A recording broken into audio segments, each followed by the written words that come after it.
tunaenda mbele. Ila sasa yakizingatia biashara kweli. Okay. So tunaenda mbele yani. Kwa sababu sasa ni mashirika ya kihuduma. Unajua kwenye huduma hapa ushindani sio sana. Unajua likishakuwa la kibiashara maki linaruhusu ushindani. Sasa ndio nataka nikuulize, yani wewe unakuwa yani kibiashara na uko wewe mwenyewe unauza bidhaa hiyo. Sasa ikiwa uko peke yako hiyo sio kibiashara tena. Wake uko peke yako alafu yani mimi kibiashara. Nilivyosema tunakwenda mbele. Akili yangu imeniambia kwamba kama kweli anakwenda kuwa kibiashara, maana tutakuwa ya competition. Si ndio? Wewe unafikiri mfano wewe atatokea mwingine TANESCO mwingine?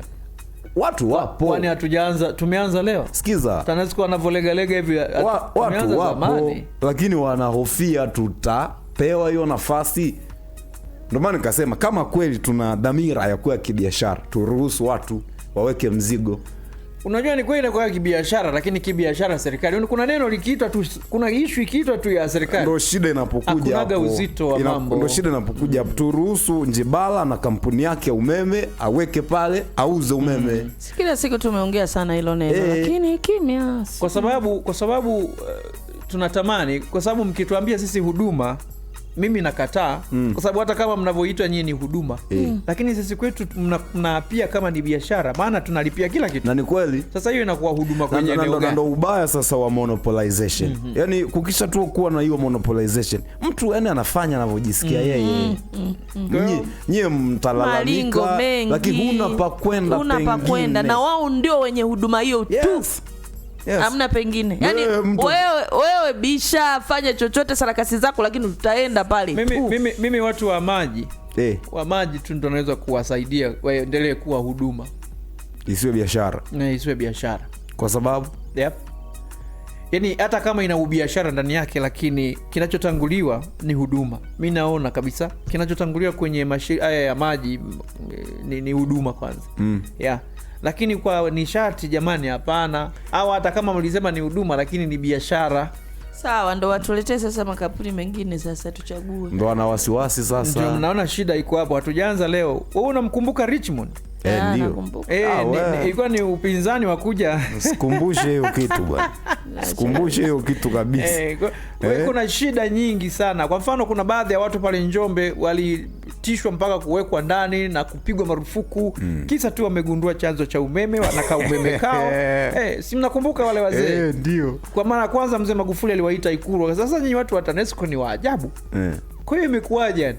Si ndio hiyo kwamba mtu ukiwa kwenye ofisi fulani hata kama kazi ni nyepesi utalazimisha ionekane ngumu ili umefanya kazi. Badala mwachukua watu wawasaidie, mnawapiga mkwara tena. Ndio shida iko. Kwa hiyo basi jamani, kama wewe Shadrack umeona tutakuwa tumepiga hatua, basi ni vizuri. Nimeweka lakini msisitizo sio tu kwamba tukiambiwa tuko kibiashara, tuwe kibiashara kweli. Kwa sababu sorry for that.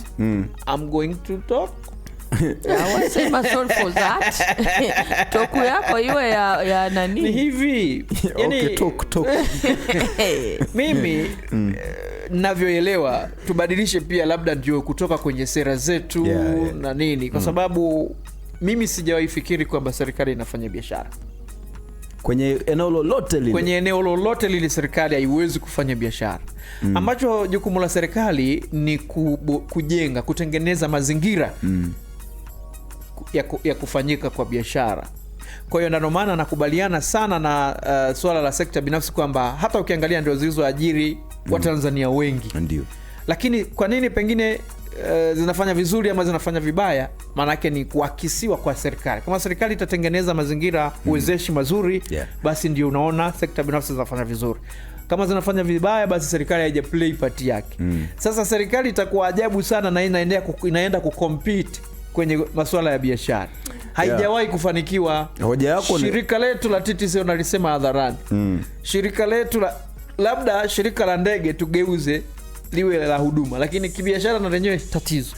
Na unachosema ni sawa kwa sababu kwa mfano hata hii tume ya ushindani FCC wamekuwa wakijaribu kuangalia baadhi ya maeneo, kwa mfano kwenye hilo eneo linaitwa mgongano wa kimaslahi. Kwa sababu umezungumza vizuri, serikali ndio inatakiwa isimamie hata hizi sekta binafsi zote. Sasa na yenyewe inapoingia kucompete ama kushindana kwenye huduma fulani na sekta binafsi, obviously unashindwa kuona kwamba unashindwa kuweka utofauti sasa.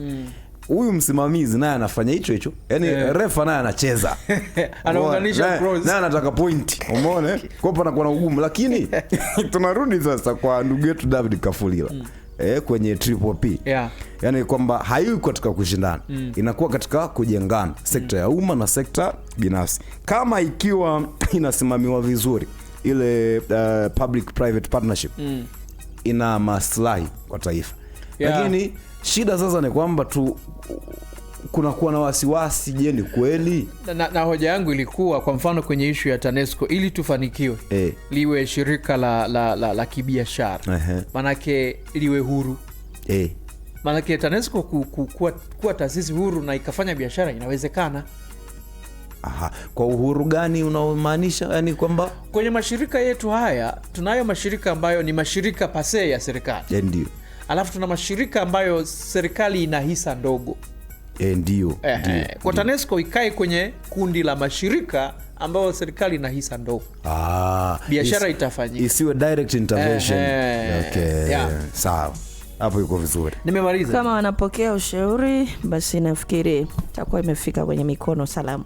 Mimi kama gazeti la Nipashe Mwanga wa Jamii, habari kubwa inaandika kikao cha Rais Samia Tech chaibua mjadala.